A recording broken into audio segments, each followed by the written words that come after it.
that we have, any time of the day. All right, CC, what do you think went wrong for the Seahawks last night? I think Russell Wilson is one of the most positive guys you ever want to see.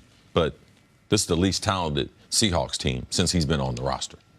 Since he took over and they named him the starter, it's just the least talent. And this game is about talent.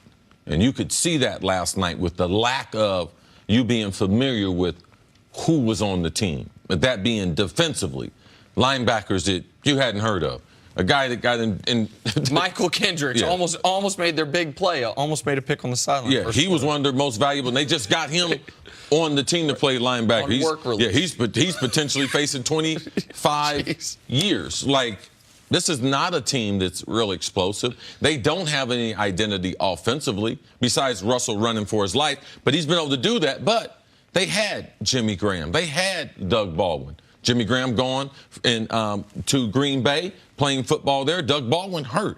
And they miss Doug Baldwin from an offensive standpoint. Sure do. He is their number one guy. He's one of the most reliable receivers in the National Football League, can run any type of route, can play all three wide receiver positions. So who are the Seattle Seahawks right now?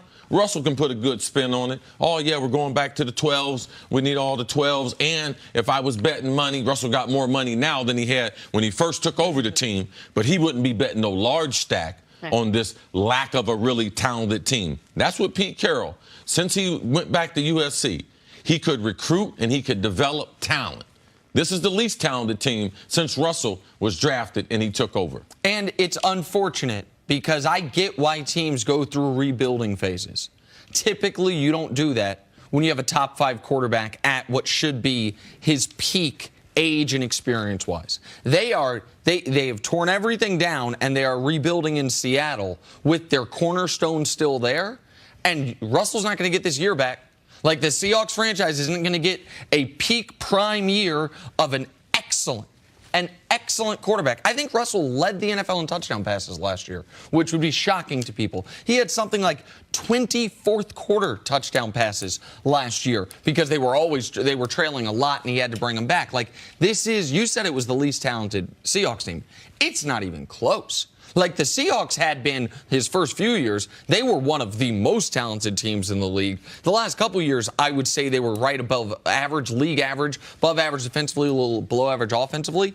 At this point, other than Earl Thomas and Doug Baldwin, who are the guys we know that are excellent at their position? I think Shaq Griffin, the corner, Shaquille Griffin, he had a good game yesterday, and he can turn into something. We'll see what Shaquem turns into. But I was watching yesterday, I'm like, oh, that's where Barkevious Mingo went. Former top 10 pick who didn't work out in Cleveland. Like, they just don't have the horses, and that Bears defense is excellent. And they made everything hard on Seattle yesterday. Let's talk about that Bears defense. Are they better than we all thought, or did Khalil Mack just come in and infuse this team with so much power on defense? No, we thought they were a top 10 defense, and they were going to get one of the top 5 players in Khalil Mack. It's not hard to implement a guy with his talent. It's like I told you, how you get a good defensive end? Sick him. He's like a mean dog. Oh, he knows exactly what to do. Devour the quarterback. And you can put him on a pitch count, which they had him in week number 1.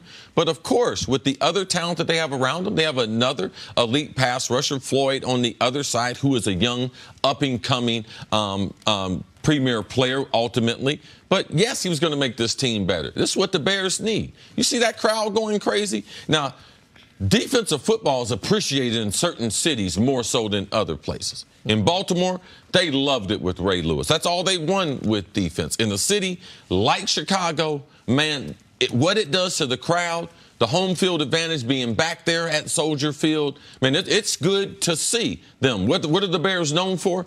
Defense, and especially their linebackers. And the fan base there, man, they have embraced having Khalil Mack, and the defense has decided to use him, and they use him in the right way. Leonard Floyd's one of the more underrated players in the league. I'm glad Cris brought him up. Khalil's been outstanding. I mean, he has 2 sacks. Both of them are strip sacks to go along with the pick 6 he had. And he's generating a double team almost every play, which is making everything. Danny Trevathan's better because of him. Roquan Smith's better because of him. Akeem Hicks is better because of him.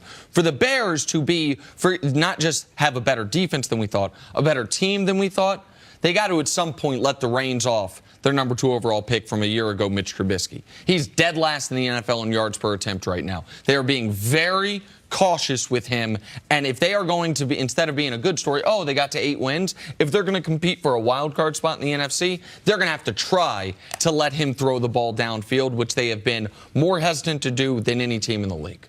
John Gruden sweats every time Khalil Mack gets He's got as many sacks as the Raiders.